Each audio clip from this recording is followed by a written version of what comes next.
ফিরে এলাম সকালের খবরে।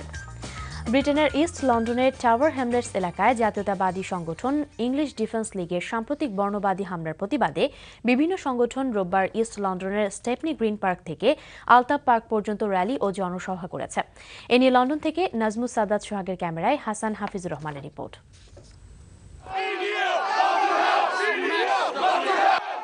ইডিএল দূর হও নিপাত যাও এই ধরনের স্লোগান দিয়ে প্লেকার্ড হাতে নিয়ে এই এলাকার সকল ধর্মবর্ণের মানুষ রাস্তায় নেমেছে প্রতিবাদ জানানোর জন্য।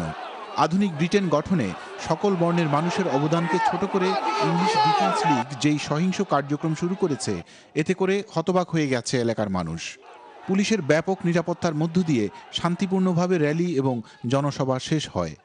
পরে লন্ডনের আলতাবালি পার্কে কমিউনিটি নেতৃবৃন্দ ইডিএলের সহিংস আক্রমণের তীব্র নিন্দা জানান।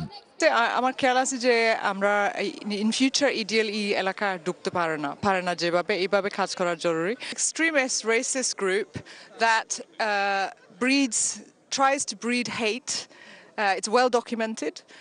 They have violent tendencies and they have no place in this community or in any other country. The BNP targets all the minority ethnic communities, but particularly Muslims. The EDL targets only Muslims.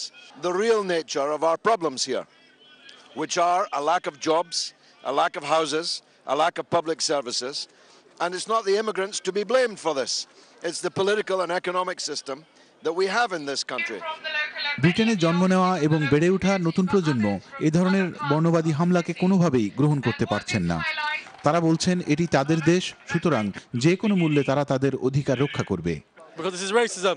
This is a diverse community. We all live together. We're all happy. Personally, it's not happening. Do you get what I'm saying? We're not having it. This is East London. It's never going to happen. They're not coming in streets of E1 and East London.